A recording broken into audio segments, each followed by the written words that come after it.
Hey, this is the Hotty Chat, brought to you by HottyToddy.com. My name's Jack Couch. With sports editor Adam Brown. And intern Ryan Hunt. Today we're going to look at the upcoming NFL draft that starts in a couple hours from now as you're listening to this. With a situation of players looking to take their game to the next level and hear their name called. It's going to be crazy. It's going to be a really fun draft. We got a ton of quarterbacks, ton of action going on. There's going to be major trades happening in the first maybe 10 minutes of the draft, if not the hour beforehand. It's going to be a crazy one. Bigger than most have been in the past couple of years. I feel like this is just a stacked lineup. You're looking at people like Anthony Richardson and C.J. Stroud and Bryce Young and Will Levis and Anthony Richardson and Witherspoon and Gonzalez, and I could keep going down the list, but we have a stacked amount of guys. These guys are going to be like, oh, these guys have lasted in the NFL for years and years. Mm-hmm. And that's what you're looking forward to in this draft. It's going to be insane. So really we're just talking about who we think is going to go kind of soon, who we think is going to drop out a bit. And I really think right now we have the whole, Will Levis. They're all talking about him going number one. He told his family this past week that he was going to go number one. Just bet on him. And I don't know if it's how it's going to be, but apparently Vegas is getting an influx of bettors right now because his lines just dropped from 4,000 to 400 within 7 hours of each other. And personally, I don't see it. I don't see that he goes first overall. It's just he's not the guy they're going to take. You're going to take C.J. Stroud or you're going to take Bryce Young, two people that have proven themselves on the field over and over again.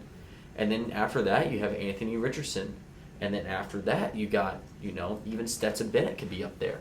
Mm-hmm. It just depends. Will Levis, I just don't see being a 1 or 2 draft pick. I think it goes to C.J. Stroud or Bryce Young, and I really think Bryce Young's the number 1 overall. I mean, I do too. I think Bryce Young is going to go to the Panthers because there's too many signs that point that way now with what we've heard from Sunday until now with, how the Panthers have already looked at a food regimen for Young and stuff like that, which could change in the amount of hours leading up to the overall first pick, but everything points to Young being that pick for the number 1 spot. But like we all know, there are going to be 4 or 5 quarterbacks taken in this draft that could be anywhere from 2 to late first round, early second round. Yep. And I think I was going to say, I mean, I haven't been this excited for a draft in a very, very long time. I think it's going to be very highly entertaining. You're going to see a lot of people go a lot of different ways, but you don't really know that 1 through 5 is kind of all over the place. I think Bryce Young goes 1 no matter what, but you're hearing Will Levis going 2. You got Stroud, you got Anthony Richardson, and you even got some guys like Will Anderson, who I think is the best defensive player in the country. And then you look, that he might not go top 5, but the person I think who's going to be the sleeper in the draft, and me personally, I think is going to win Offensive Rookie of the Year, is Bijan Robinson, from running back from Texas. I think he is. I don't know.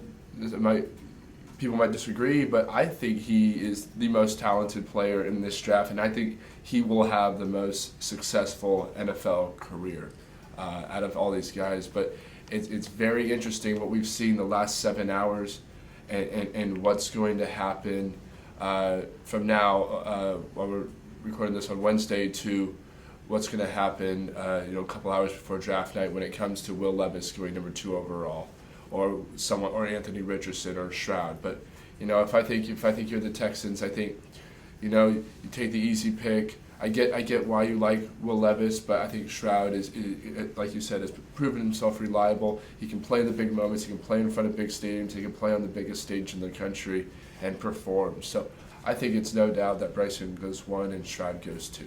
Yeah, I get that, and I'm on the exact same page as you. And another thing that I was really thinking about is I'm counting the teams in my mind of who needs a quarterback. You look at the Texans, you look at the Colts.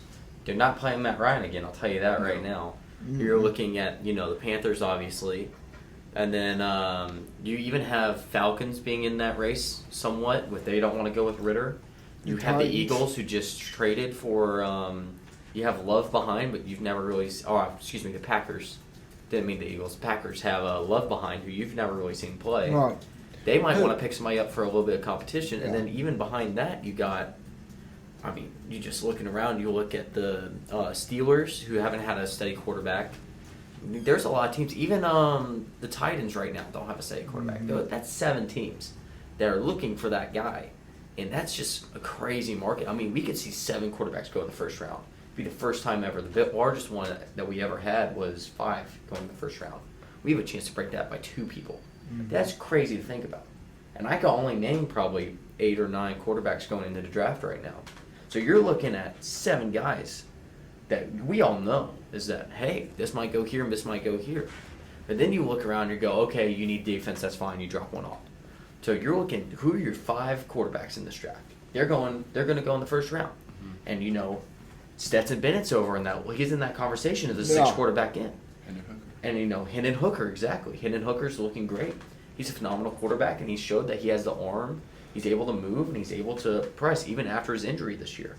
And then you have especially Bryce Young, who we know is going to go, I won't say no, but I'm pretty sure is going to go first overall, depending on how, you know, they've been talking to him, and we have this plan for him, and doing this, this, and this. And, you know, Panthers are just that guy. They're going to be all over him the entire time. And they've been all over him since they even figured out that they were the first-round draft pick. They've been planning. They've been precising. I think this is going to be an easy pick. That's what's going to happen.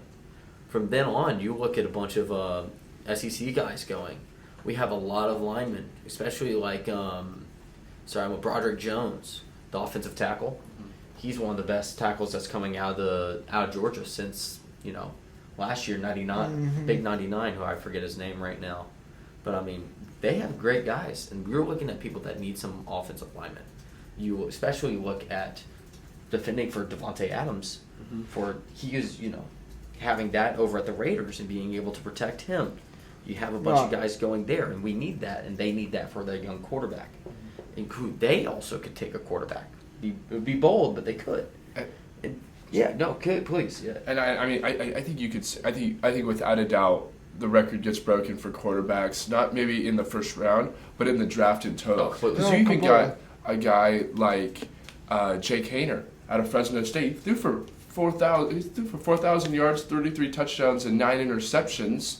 And he won this MVP of the Senior Bowl this year. He's a guy that is on nobody's radar, but he's still, you know, with stats like that, the way he's performed on national levels, he could even go.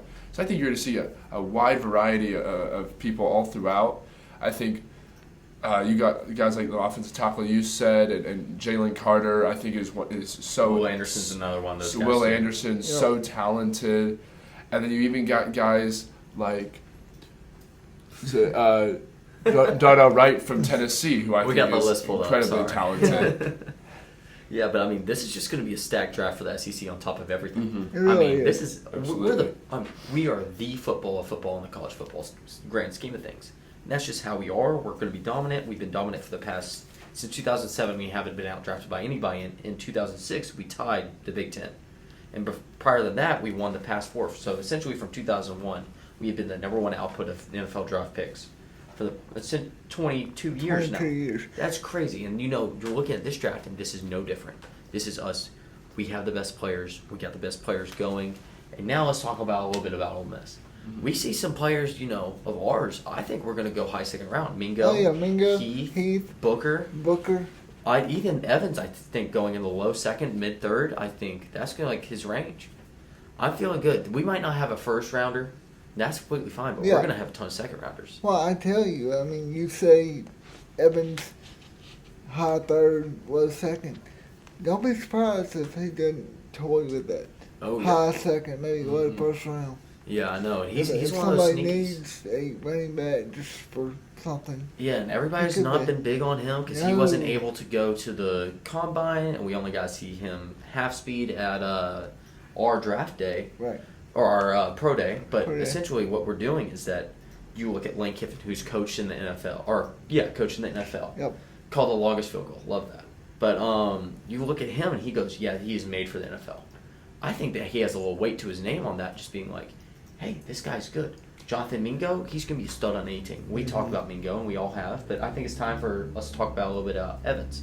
Evans had a crazy year the past 2 years. He transferred from TCU, which was unfortunate for him, but transferred here, and he was able to just step into a program that he's never learned before and instantly become the guy. He was not our run down the middle. He was not our running leader, but he was the number 3 in the SEC. He wasn't the running leader on our team. It was number 3 in the SEC. He is shifty, he can bounce outside, he can catch the ball, and he can block. That's everything you can ask for. He looks like for our team last year, I was very much Nick Chubb and Sony Michel. He looks like a Sony Michel that can bounce outside, run around. Same with Raiders running back that I'm looking for. Josh Jacobs. He looks exactly like Josh Jacobs.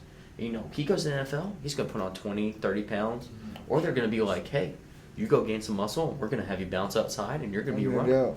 He's going to be a really good steal. Same with, I want to compare him to Texas running back, Bijan Robinson. I was trying to think of how to say it, but I compare him. Those are comparable running backs.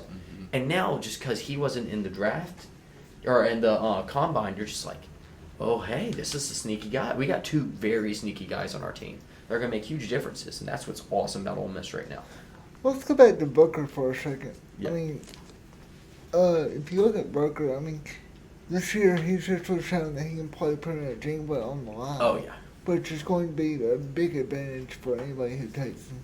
Oh, completely agreed. And that's somebody that you need to fill in some spots. You look at teams that have an offensive line, but not that's something that's solid, and you need a guy to come in.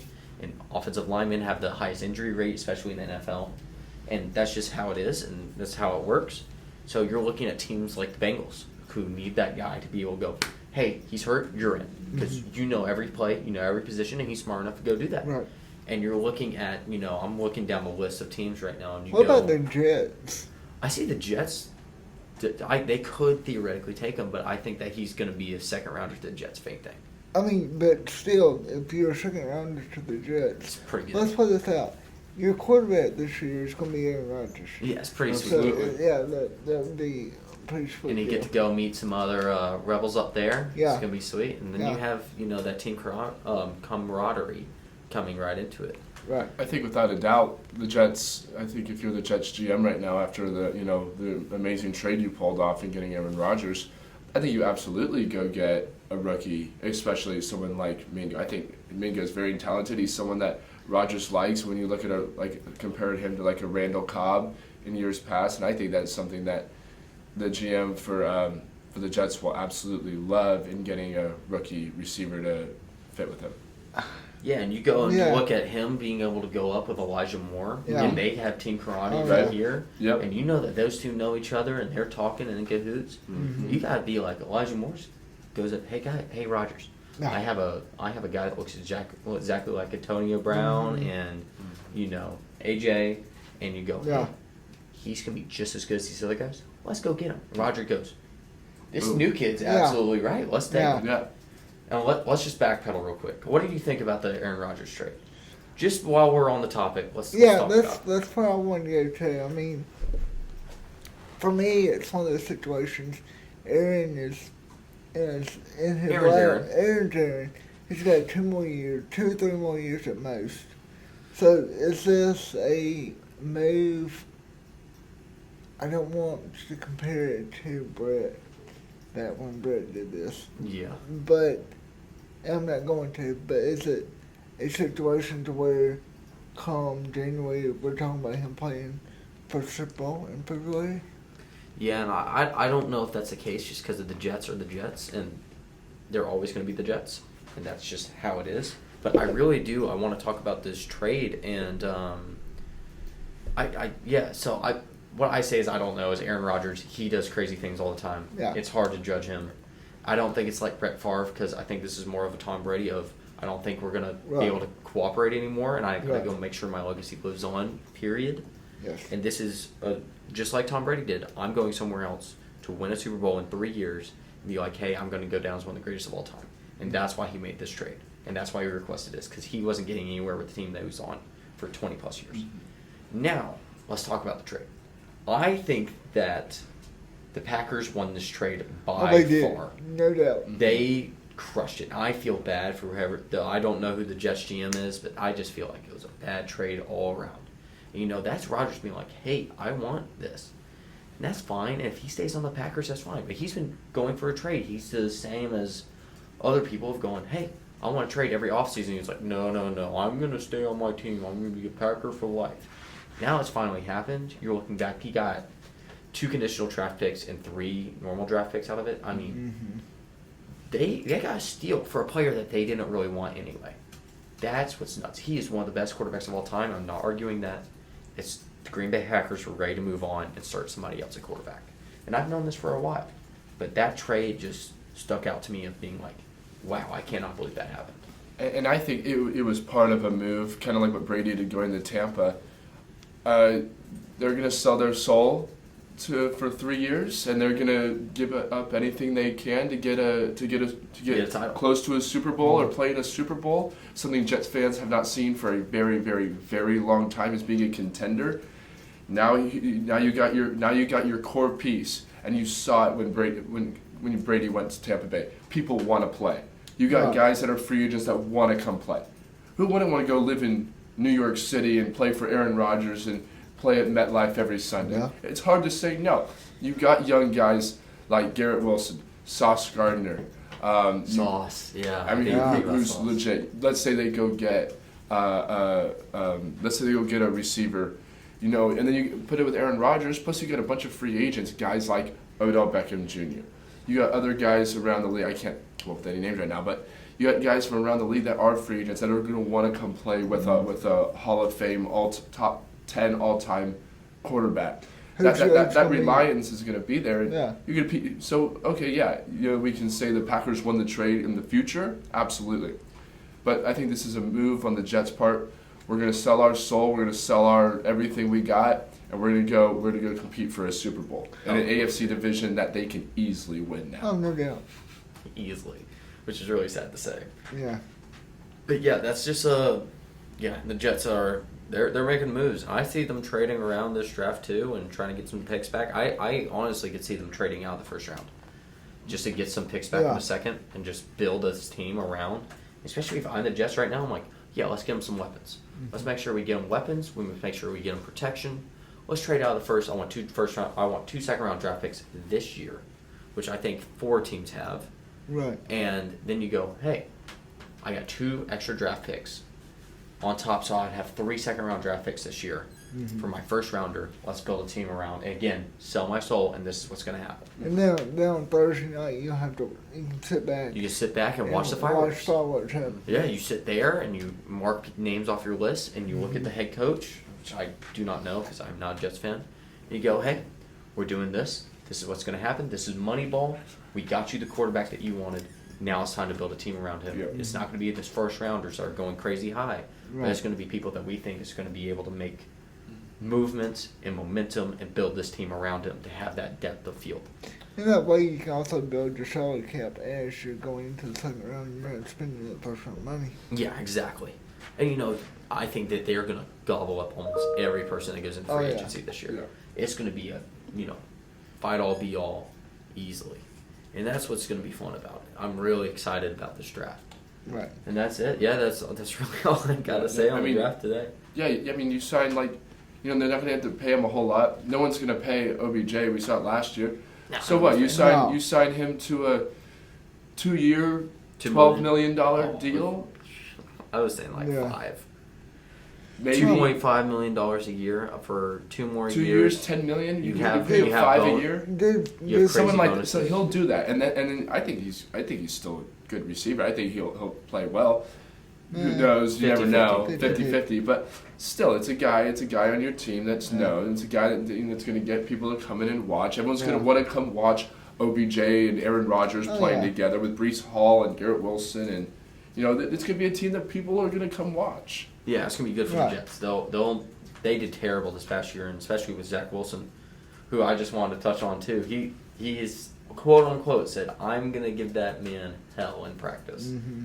Is there even a chance that he makes it through summer at this point? I think Aaron Rodgers is going to look at him and be like, "You're going." Yeah. I think that's exactly what's going to happen. And it's sad to say, but he's just not the quarterback that everybody expected him to be. Mm-hmm. And he reminds me, I hate to say it, he reminds me so much of Will Levis. And I hate this. He's just. Will Levis can go and he can learn plays, he can run the ball, he's able to make decisions, not in pads. Right. When he's in pads, he can't perform. And you look at we have a guy on our team right now that I feel like is named, ends with Dart, but essentially he's a great practice guy. He's the guy who's the man in practice. Same with Zach Wilson, same with Will Levis. When he's in the game, especially Will Levis, when he's in the game, he makes mistakes more than anybody should be, especially as an SEC quarterback.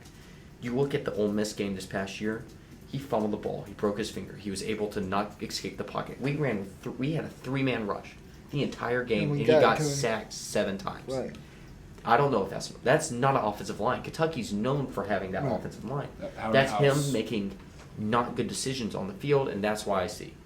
So I'm just like, Zach Wilson and him, I just don't see it accumulating. However, somebody's going to look at him and be like, that's our guy. He's able to work in practice. I've seen everything I like about him. Somebody's they're going to shoot a shot. Oh, absolutely. But absolutely. I just don't see it top 10 picks. I don't see it as well. And it could happen. Somebody could trade up and be like, I'm getting him before anybody else can. And it could definitely happen. It could definitely happen. I don't think so, but it's possible. I think the one thing, and I just laugh about this, is you never know what's going to happen in the draft. No. You never know. No. Tom Brady, the greatest, I think it's without a doubt anymore, the greatest football player to ever touch a football was, the 199th pick? Yeah. I mean, we could argue that all day, but I mean, you got someone like Tom Brady who no one thought was going to do anything, and now he's one of the greats. So I think you never really know what's going to happen. You never know what a team's going to do, what the quarterback coach is how he's going to flow in. You never know any of this stuff. So, I think Will Levis is. I agree 100% with Will Levis. He's a great practice guy. He'll be a great leader in the locker room. But does he excel to a level where he's competing for Rookie of the Year? Is he competing for MVPs? I think no. But then again, we've been proven wrong so many times with so many other guys that you have no idea. I think he's a very talented quarterback, and if he did succeed in the NFL, I'd be like, good for him. I wouldn't be surprised, but I don't think he's the person that is going to take your team to a Super Bowl like C.J. Stroud or Bryce Young. Do you see the Titans trading up? I see them trading up. Yeah, especially if Stroud drops, or if AR drops. I think it's instantly they'll trade up. I think they'll wait for Hendon Hooker, if not, or somebody along those lines. But if somebody like C.J. Stroud drops to 8 with the Falcons or 7 with the Raiders, I think either team would be like, "Yep, let's trade it." Would you not trade up number shocked. 6? Say that one more time. Would you not trade up number 6? Would you stay with 7 to where you have the? Question is, do you go to Seahawks? Seahawks is the only one that doesn't have a real dog in this fight right now. Yeah. Because they just signed Geno for $10 million for a 3-year contract. 3-year contract, but is that enough to not go get a quarterback? I don't think it's worth getting a quarterback right now. I don't think it's worth taking the risk. I think you saw Geno was very reliable this year. I don't think people didn't think he was. He was good, and I think Geno proved himself very well. You go get a player like Jalen Carter or Will Anderson to help you on that defensive. Exactly. That's exactly where my mind's at. And they're not a dog in this quarterback fight, which is awesome for them. Yeah. And they have the 5th round pick. So now you're like, hey, Falcons, hey, Raiders, hey, Titans, hey, Texans again. Let's make a trade. Yeah. Let me take back. Somebody's going to drop to me, especially if I know you're taking quarterback if you're trading up. That means if I drop back to 8, 9, 10. 11, 12-ish, that kind of range, I know that 4 of the top 6 picks are going to be quarterbacks. That's easy money for me. It's like, let's make a trade. Give me a pick. I'm going to drop back, and I'm going to take my defensive player that waited for it. And you'll still be able to get them. Yeah, and you look at especially like 9 with the Cubs. They're going to take an offensive tackle, or they're going to take a running back. And that's what's going to happen. And you're looking at guys like Bajan, who's going to go in that range. You don't need a running back. And you just drop back, and I just think that's the way to do it. And I was just like, oh, yeah, you got to trade up. I think somebody's going to trade up. And the top four quarterbacks, in whatever GM's mind, are going to go in the top 6 picks.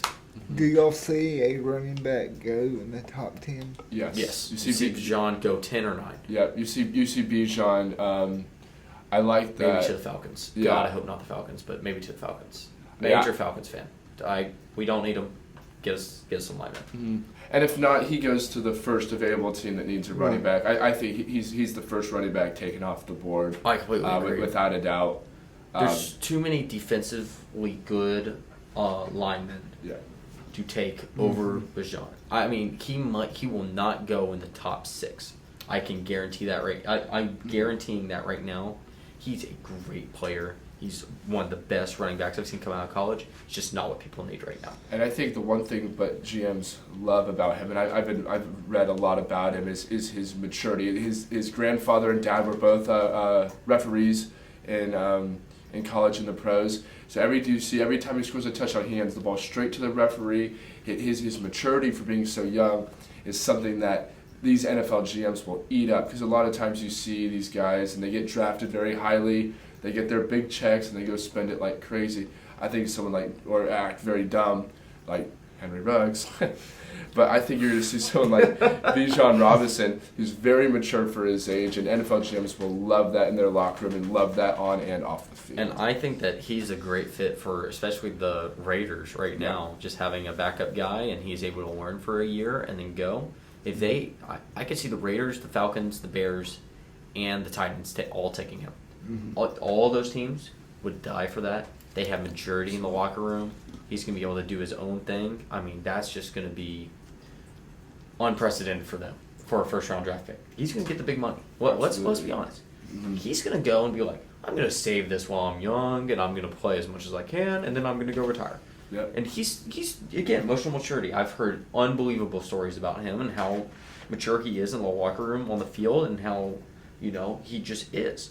And that's something, of course, I'm thinking back to draft day, but I'm thinking about, what's his name? Larry Tunsil. Yeah, from draft day. Yeah. He went, what's the team? Miami. Yeah, Miami. Texans. No, it's not. Texans. It's the Texans. No, he went Miami. Did he go to Miami? Okay. Then he got traded to the Texans years later, I think, but it wasn't Miami. But instantly, that's what I'm thinking of. Like, oh, yeah, exactly. That was great goal. I cannot believe y'all were on the same. That was a night. Okay. Yeah. Anyway, let's we'll move in a little bit, just cover a little bit of baseball. Before that, maybe not. Who's your first defensive player taken? Well, let me ask you this: does Anderson go or does Carter go? Carter. I take Will Anderson. I take Carter every day. He's been a threat since freshman year. He has. He's going to be a threat. You look at how many. I mean, he is dominant. I understand Anderson's also dominant. Mm. He is a dominant force, and that I just. And it depends on if you need an edge or a tackle, or a guard, and that just depends, and you don't know. And it's whoever. If you need an edge, you take Anderson. You take Carter if you need a lineman, and that's just how it is. I think it's very cut and dry. Those are the top 2 defensive players taken. I think both of them are absolutely both incredibly talented, and both will have. I'm sure that if they don't get injured, we'll both have incredible NFL careers. Oh, absolutely. But I don't know how you don't take Will Anderson. I mean, the man has been so dominant. He's been the leader on that Alabama defense, and I hate Alabama with every bone in my body. But I think he is the most talented defensive player in the draft, and I think both of them. Both of them, any team who picks them up will be, they will get better defensively. But you got to think Jalen Carter's taking reps against other first-round draft pickers, Broderick Jones, and you go, oh, you're competing against everybody, and that's just something that you're like banging heads against walls, and you know exactly both sides of it, and that's what's awesome. So I mean, it's going to be sick. I'm really excited. I'm trying to think of who's going to be late. I think Emmanuel Forbes will go in the first round, which is a Mississippi State cornerback. Yeah. He's a very good defensive player, and he's one of those guys that I know is just. I hate having Mississippi State go above us in the draft, but he's one of those guys that's going to make a difference on any team he goes on to. He's good. He's quick. He's able to cover. He matches up in my mind with Finley of how good they are. And Finley's going to go later in the draft. And I've talked a little bit about him in previous weeks, but that's just how I feel like things are going to go. Absolutely. Oh, yeah. So let's turn to the Diamond. It's been a tough stretch. It's a rough year. It is. But now the Rebels are coming off a 2-1 loss in the Governor's Cup in Pearl to State. Yeah. Which the fifth inning was Tough. But now you play a 3-game series against Georgia, who's coming off a sweep of Arkansas last weekend. Yeah, this is usually not great for us, and we're just going to have to go out there and try to make something happen. And, this is kind of what I was expecting with our season. We just won a national championship. We lost a lot of people that were key components of our team. And it turns out I was wrong, and nobody really they weren't prepared to step up yet. Which I feel next year, I feel more confident than ever that somebody's going to step up and be able to make that happen. But right now, it's just we need that guy to just step up and be like, hey, we're here. We just got to make a push. We just need to make it to, if we get out of the SEC play, then, we're really done. That we need to be the top, 12 teams.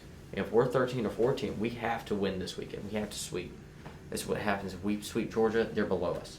And that means that we're 13. And then we sweep Missouri, and then we're 10. Or we're 12. Mm-hmm. Then we get a shot. And we get a shot again at LSU. And that's all we can ask for right now is a shot.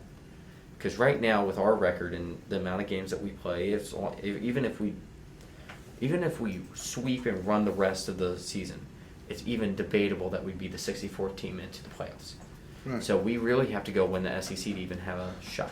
You're right there. We would have to go to Hoover and actually win. We have Sunday. to win, yeah, and that's just the cold hard truth right now. Yeah. Is that we're not good right now, and that's how it is. For us to get a bid right now, we would have to go 10-2 the last 12 games. 12 games. Yeah. Which, yeah. Yeah, so it's a rough road ahead that we have, and I know this, and I've known, and I've been hoping, and it's just we never had that point like we did last year, right? And now it's too late to have it. Yeah. And it's part of baseball, and I understand that we lost so many people, and I'm perfectly happy with our national championship last year. I am too. And you look and go, this is a rebuilding year. And you look towards the future, and you go, yeah, and we're going to be dominant going forward. You disagree with that? I don't disagree with that at all. Okay. But I'm formulating how to ask a question. We all know it's a rebuilding year. Yeah. But at what point do you play freshmen? No. Exactly, but at what point do you cut the fat after the season to go after a deeper roster than what we have now? Right now you gotta see what people have, and it's not starting them by any means. Yeah. It's, hey, we are losing by 8 to LSU in the top of the 6th. Let's go and see what other people have. Things that have things going on, and let's see if they can make a difference. Like we had Udermark going, and he was a big player, and he's somebody I see stepping up in this coming year. We have Ledje, who might be able to stay one more year if he really decides to, and he's going to be able to step up it because I feel like he's got a feel now. And same with Kemp, and Kemp going up to pitch on the mound. That's something that was a positive sign to me of, hey, we're going to try what we can and see what's working and what's not, and this is now a trial and error kind of deal. And I saw that with our team, and as much as I hate it, it's just something we got to do now to make sure that we're keeping up with the times. Absolutely. I know where you're at with that, and this will be for a later podcast. Yeah. Down, but do you see us cutting back to where we know that we'll lose 4 or 5 players to the draft? Possibly. And then, how many players do you not return? Yeah, that's a rough question. When this is where Mike Bianca's got to earn his paycheck, and we're gonna lose players to draft. I'm thinking of 4 off the top of my head that are pretty much have been like, we're going. Yeah. Like that's it. And GG's. It's been awesome. Right. Great game. I love Ole Miss. Thank you for everything. Yep. Won a national championship. Let me go make my debut in the Yep. league. And now it's just this is why we pay Mike Bianca the big bucks. Mm-hmm. We've had one of the top recruiting classes for the past couple of years, out of high school, I should say, and we have not been attacking the transfer portal as much as we should be. And we've had people come through transfer portal that we thought were going to be good, but it turns out that doesn't correlate. And now we learn from our mistakes and we move forward. And again, this is Mike Bianco, and he is a great salesman of our team. He is able to recruit. He's able to, I'm not going to say buy, but make his way and pave it and be able to do, hey, this is my team. This is what we're going to do. We have the best facilities in the nation. I don't see us ever being out of the top 10 recruiting classes. We are one of the best fan bases, best facilities in the nation. Best fans. Mm-hmm. We do everything right here. We need to go win another national championship, and that's what you pitch to these kids. And that's something that we need to see moving forward, is that we're going to be like, hey, this is happening. This is what's going on. Let's do it. And that's just what we got to see. We're going to lose players this year as well, and we're going to essentially be left with nobody from our national championship team, which is completely fine. It's time for other people to start stepping up and not relying on this national championship to get to our heads anymore. We won. It's now obviously over. But you look at teams like Vanderbilt, who have bounced back this year. Vanderbilt, after winning the national championship, almost didn't make they didn't make an SEC tournament the year after, or COVID. Then the year after, they didn't make it, and then now they're finally getting good again. That's what's happening to us. You look at State. State was terrible last year. They're still terrible this year, but I assume that they're going to get better next year because they were looking like they're improving steadily, especially in all the games that I've been watching. South Carolina is another great example. Completely agree. And South Carolina has pitching that was unreal last year, and now they brought in 2 bats, and guess what? They're up in the top in the country. Exactly, and it's the same deal as baseball. It's very different. It depends on if you're hot or cold, and it's just you got to move this forward and make it happen, and that's part of the recruiting, and this is why we pay Mike Bianco the big bucks.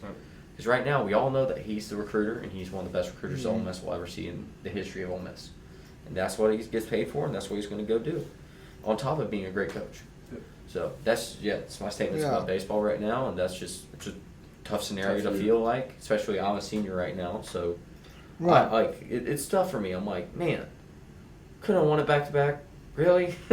Yeah. But it's just we didn't have it, and that's all you can say. You have it or you don't. We didn't have it this year, and now it's time to make something happen, or we're just gonna move on to next year. And I've accepted the harsh reality that is. And I assume that we're still going to come to baseball games as much as we can. It's just like we go to football games. It's just we got to move up, and that's how it is. So yeah, but that's all I've really got to say, and I don't know if we got anything else to cover this week. I think that's it for this week. I think Awesome. It's one of those situations where let's just go prepare to have fun watching the draft. Yep, absolutely. And we're going to have a special podcast coming out, I believe, either Monday or Tuesday next week. It's going to come out Monday. Coming out Monday next week. Yep. And we're going to be covering the draft and who went where and how we feel and what our thoughts are, and then cover our Ole Miss players. Right. So we'll see y'all next week. And Adam, what do you got left? That's it. Just have a great weekend. Awesome. Enjoy the draft. Follow baseball this weekend. Yep. Awesome. Yeah. Catch y'all later.